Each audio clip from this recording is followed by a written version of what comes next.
एक बार भगवान भोलेनाथ कहीं भ्रमण को चले गए। भगवान शिव जी की अनुपस्थिति में श्री नारद जी कैलाश पधारे और कुछ गड़बड़ करके चले गए, यानी माता से झगड़ा लगवा कर भगवान के आते ही चले गए। भगवान भोलेनाथ के आगमन पर प्रभु को कुछ शंका हुई। भगवान ने कहा, क्या बात है, आज कैलाश पर सन्नाटा क्यों है? पार्वती जी ने सुंदर वस्त्र उतार कर मलिन वस्त्र धारण कर लिए, आभूषण उतार दिए और अंधेरे में विराजमान है। पुराने जमाने में जब मकान बनवाते थे तो राजा महाराजाओं के घर पर एक अलग से रूठने के लिए कमरा बनाया जाता था, जिसे कोप भवन कहते थे। लेकिन देवियों के लिए ऐसी सुविधा होती थी या नहीं मुझे नहीं मालूम, यानी स्त्रियों के रूठने का कमरा अलग से बनता था। अगर कोई उसमें चली गई तो समझो वो रूठ गई है, और पतिदेव बड़ी मनुहार से मनाया करते थे। माता पार्वती भी ऐसे ही भगवान भोलेनाथ से रूठकर भवन में चली गई।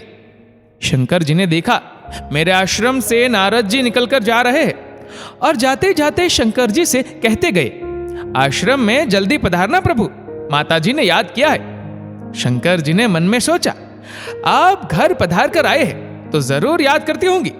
जहां आपके चरण पड़े वहां तो कल्याण ही होगा।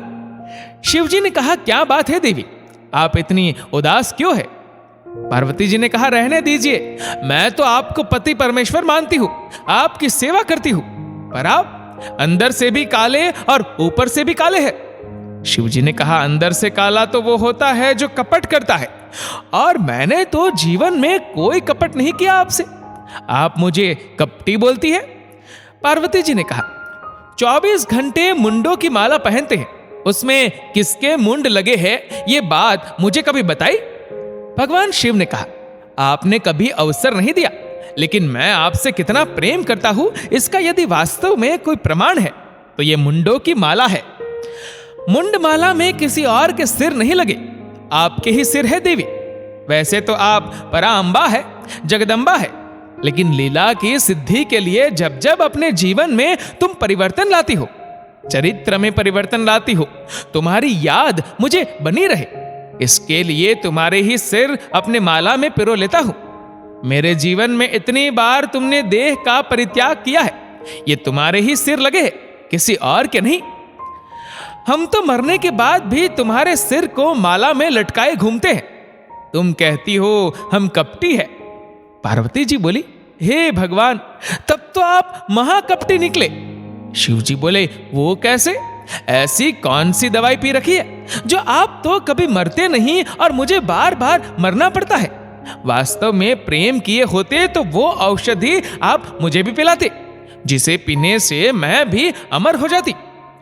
भगवान शंकर जी गंभीर हो गए, उनके नेत्र सजल हो गए और परांबा पार्वती जी से बोले, देवी, मैंने एक अद्भुत कथामृत का पान किया है, और वो अमृत है श्रीमद् भागवत कथामृत, अमर कथा। उस अमर कथा का पान करने की वजह से मेरा कभी जन्म नहीं होता, कभी मृत्यु नहीं होती। माता पार्वती जी चरणों में गिरकर बोली, वो अमृत आप मुझे भी पिलाओ भगवान। शिव जी राजी हो गए। शिव जी ने कहा, भागवत की कथा सुनने के 3 विधान है। भागवत की कथा सन्मुख बैठकर सुननी चाहिए।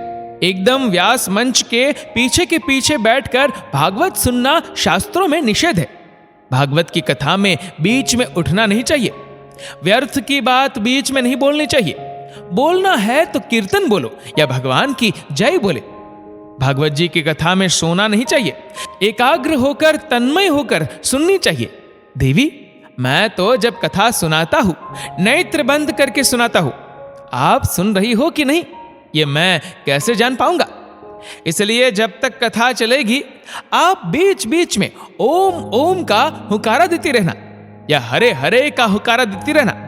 माता पार्वती जी बोली, ठीक है। शिव जी ने जब कथा का आरंभ किया, कैलाश पर्वत पर कोई नहीं था। श्रोता माता पार्वती जी और वक्ता भगवान शिव जी।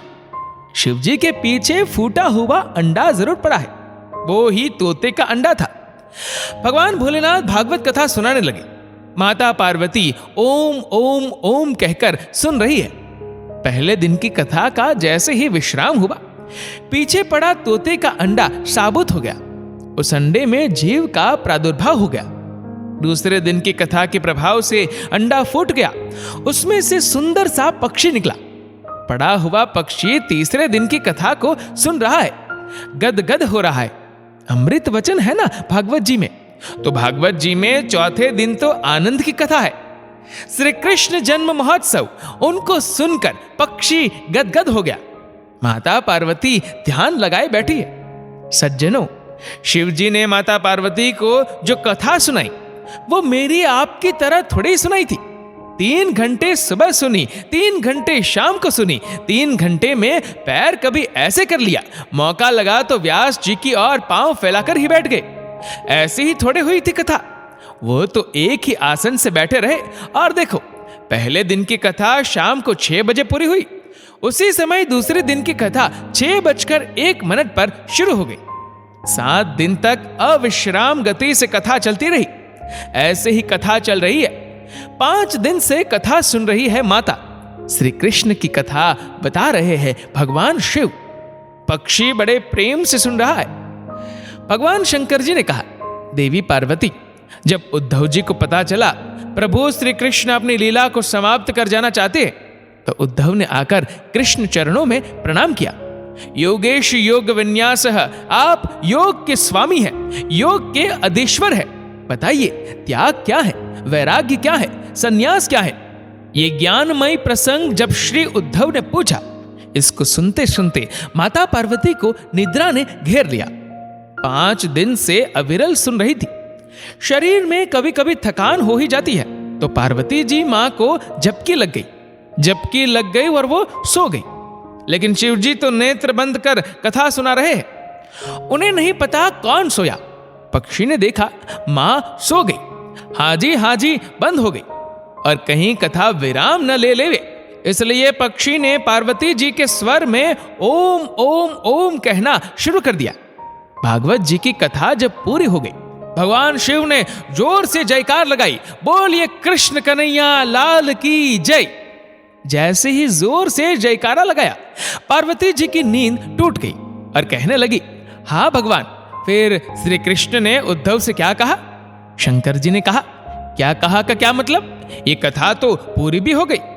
पार्वती जी बोली, माफ करना प्रभु, मेरे को थोड़ी नींद आ गई। शिव जी ने कहा, आप सो गई थी तो हुंकारा कौन भर रहा था? हुंकारे तो मुझे पूरे सुनाई दे रहे थे। भगवान शिव जी ने इधर उधर देखा, कोई नहीं, पर जैसे ही पीछे मुड़ के देखा तो वो ही शुक पक्षी दिखाई दिया। शिव जी ने कहा, इसने कथा सुनी, इसमें मुझे कोई आपत्ति नहीं, परंतु कथा बिना विधि के सुनी इसमें आपत्ति है। सामने बैठकर सुन लेता, परंतु इसने तो पीछे बैठकर कथा सुनी है। इसने तो अमर कथा की चोरी की है।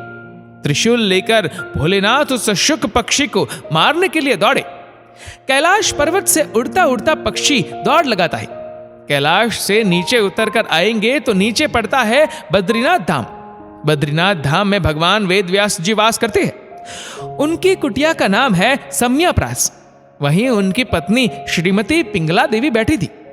अपने पति से बोली, बुढ़ापा तो आ गया, बेटा तो हुआ नहीं। व्यास जी बोले, भगवान सब कल्याण करेंगे, चिंता मत करो। ऐसा व्यास पत्नी सोच रही थी कि उन्हें जोर से उबासी आ गई। उसी समय उड़ता हुआ वह नन्हा सा शुक पक्षी पिंगला जी के मुंह से होकर गर्भ में चला गया। वह शुक 12 वर्ष तक मां पिंगला जी के गर्भ में रहा। आखिर भगवान श्री हरि को आकर उन्हें आश्वासन देना पड़ा कि मेरी माया को तुम पर कोई असर नहीं होगा। तब कहीं जाकर शुकदेव जी महाराज का जन्म हुआ। आप सभी ने भगवान शिव जी द्वारा मां पार्वती जी को सुनाई गई अमर कथा के एक घूंट का श्रवण किया। भगवान भोलेनाथ आपका कल्याण करे। दोस्तों, इस वीडियो को लेकर आपकी क्या राय है नीचे कमेंट करके जरूर बताएगा। और अगर आपको वीडियो अच्छा लगा हो तो इस वीडियो को लाइक करेगा, शेयर करेगा ज्यादा से ज्यादा लोगों तक। और ऐसे ही और भी स्पिरिचुअल वीडियोस के लिए सब्सक्राइब करें हमारे यूट्यूब चैनल को और फेसबुक पर फॉलो करें हमारे पेज को। धन्यवाद।